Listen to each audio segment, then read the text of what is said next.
This is Michael Lukes with After School, and this is the 5 Minutes with a Teen Difference Maker interview series, a collaborative effort between After School and our partner Peace First. Today we're speaking with young changemaker Tiffani Alexander, founder and facilitator of Butterflies, Beetles, and Bees, Oh My, and aspiring humanitarian journalist. Tiffani, thank you for joining me. Thank you so much for having me. So tell us, what is Butterflies, Beetles, and Bees, Oh My, and why did you start it? Sure. Okay, so Butterflies, Beetles, and Bees, Oh My is a bug club that I use to teach children about difficult topics such as tolerance or even child abuse and issues within our community, and I also use it to teach them about life skills and just about humanitarianism in general. And I I used to facilitate the program through a child abuse prevention program. Kids basically would learn to develop better relationships with their parents while their parents are learning better techniques for parenting and more parenting skills to be able to connect with their child. I started in the first place to address child abuse in a way to basically enable kids to address issues but without making them seem like they're super difficult to talk about. And child abuse is something that nobody really talks about. And nobody talks about with children, and that was something that I wanted to address early. So for someone not familiar with the program, how did you link the two? Because your organization from the name looks like it focuses on bugs. Kind of incorporate lessons with entomology with lessons about life skills and lessons about tolerance. And so what happens is I'll create a lesson around maybe a specific bug. For instance, I have a lesson around best beetles, and I actually bring in the beetles live, and I teach the kids about the insect, the habitat, and the whole lifestyle. And one thing that best beetles do is when they're in an uncomfortable situation, they make this really loud screech, which is called stridulation. And I've used that, and most times kids are like, well, why is it making that noise? And they start kind of inquiring about why the beetle is, I guess, uncomfortable. And so I'm able to relate that back to the idea of human beings and making sure, just as you guys don't want, this beetle to be uncomfortable, you also don't want to make those around you uncomfortable.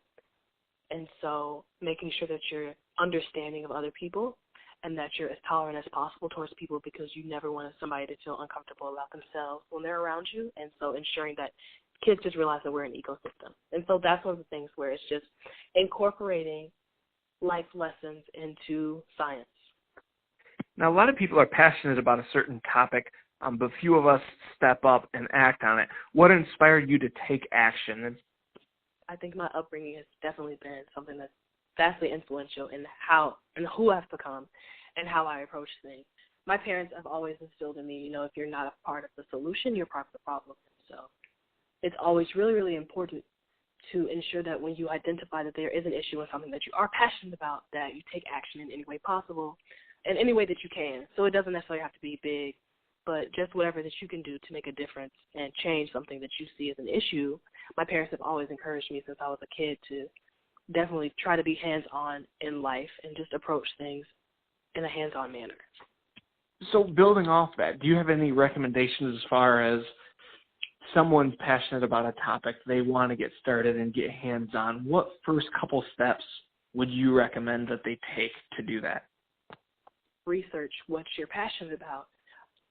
It's really, really important to understand the size of what you are taking on when you decide to be a change maker, and also to talk to the adults that are present in your life about what you want to do, because that's what really started me, is talking to my mom and my dad, or even talking to my older brother, just about, what I was passionate about and about child abuse and about STEM and science and entomology. They were the people that helped me. They were my support system on helping me to put this program together in the first place. And so the first step definitely is definitely research, but after your research, making sure that you develop a support system of people that can help you foster your ideas and be as creative as possible. Now, having high goals at such a young age, are you ever not taken serious? That is something that has been very problematic, especially since being in college now. A lot of times you come across people, they don't necessarily see the power in youth and they see the power in being so young and wanting to be so involved in change making. And so I definitely feel like it's I can show you better than I can tell you mentality sometimes, but that can be sometimes really difficult or discouraging, but just making sure, like for me, that I stay grounded and continue communicating with the people that are my support system, and then just doing the work to make sure that, again, that people take you seriously, because you may not take seriously necessarily my goals and my plans, but when you see everything coming into fruition, then you have to take me seriously because you see everything coming into falling into place the way that I said that it would, or the way that I wanted it to. Right now, I know you're an aspiring journalist, and you've also had a TEDx talk out there. Why do you want to be a journalist in a day where writers aren't appreciated as much as they once were? I love journalism because the art of storytelling is something that is often overlooked, and like you said, it's not appreciated within the same sense as it used to be, but yeah. I feel like storytelling is so important, and in this day and age, you definitely see where journalism and the dissemination of news has become so misconstrued, and that's why I feel like I want to be involved in trying to take the culture back of storytelling and news writing and journalism as a whole, because I feel like we need people in the industry that are passionate about telling stories, but passionate about telling the right stories that are truthful but also inspiring and lead people to want to be change agents in their communities. What are some words of advice for someone listening based on your experiences so far? Well, for me, I know it's really, really easy to become overwhelmed because I have so much going on with being a student and trying to, have my own organization. But just staying focused is so important. Remembering why you do what you do is invaluable. And make sure that you take time for yourself, because it's really, really easy to get drained. I still have a problem with that. So do you have any tips for me or anybody else listening to help make sure there's time for yourself? I try to schedule in time, especially on my weekends, where I put it in my schedule that I don't do anything, or I only follow hobbies, or only do things that I really enjoy. What's been the most important lesson that you've learned? The most important lesson that I've learned is probably there's really no such thing as failure as long as you legitimately learn something out of an experience.